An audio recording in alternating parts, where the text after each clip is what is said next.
It's not a guarantee na pag may CCTV, hindi na matitira itong ATM machine mo. Titirahan pa rin nila yan. Para namin tibala mga bangko, BPI, Bangko de Oro, International Exchange Bank, Union Bank. Walang safe na bangko dito sa grupo na to eh. They are very well equipped and high-tech ang kanilang mga gadget. And they can do it manually and they can do it mechanically. Marami na ang mga nabibiktima ng bank scam at ATM scam. Sa likod nito, mga sindikatong mailap pa sa daga kung tumira. May mga namumukhaan dahil sa tulong ng teknolohiyang CCTV surveillance camera. Subalit, karamihan sa kanila hindi nahuhuli ng mga alagad ng batas. At 30 ng Hunyo, napagalaman ng bitag mula kay Colonel Nelson Yabot, Station Commander ng Station 11 sa Binondo, Manila.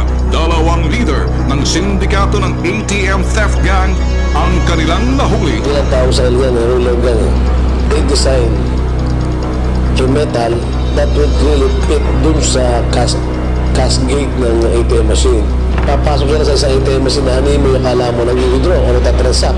Pero sinusukatan yung bunga ng labasan ng pera.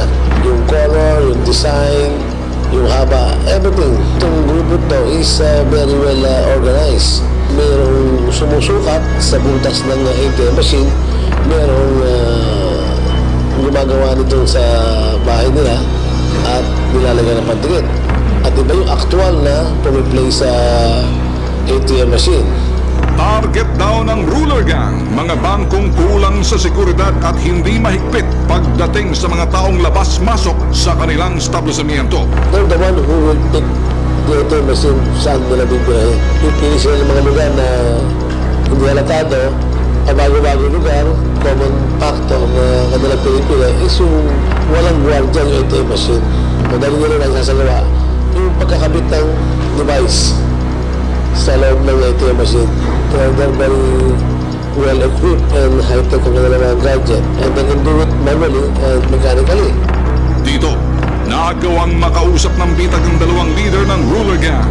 Tumira po ako ng 2004, saka ngayon po 2008, wala pong pagkakaiba.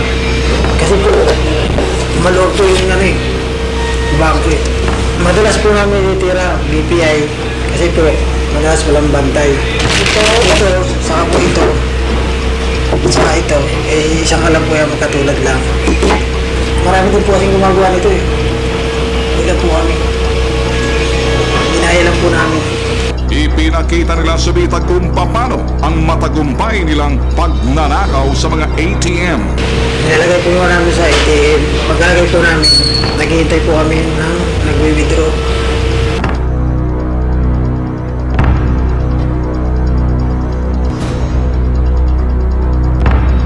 Pag umisa po yung nag-withdraw, saka po kami lalapit. Saka po namin kukunin. Tatanggalin namin. Takuha na po namin yung pera. Para makaiwas sa modus ng mga ATM theft syndicate tulad ng ruler gang, narito ang mga babala at ilang tips para sa bangko. Ang bangko dapat hindi tumunganga dito. Dapat buwan sila ng measures. So I think the ATM machine provider should act now in changing the style of the bank ATM machine. Baguhin yung para pag ilalabas yung pera or baguhin yung program doon sa monitor. It's not a guarantee na pag may CCTV, hindi na matitira itong ATM machine mo. Titirahan pa rin nila yan. Lagyan natin ng CCTV na with alarm. So, the bank should also provide security to the one transacting in their ATM machine. Para sa mga kliyente naman ng bangko, Kailangan nating i-educate sila na may nag-exist na ganitong modus operandi. Hindi na kailangan physically hold up yung tao, kundi yung makina na mismo na pinagagalingan ng pera. Always check the cash gate of this ATM machine for any obstruction of any metal object bago niya i-consider yung kanyang transaction. So in that way, iisipin ka nung magtatransact yung security ng pera niya. Para mag-ingat doon sa counteractive measures para hindi makapaminsala itong grupo na to.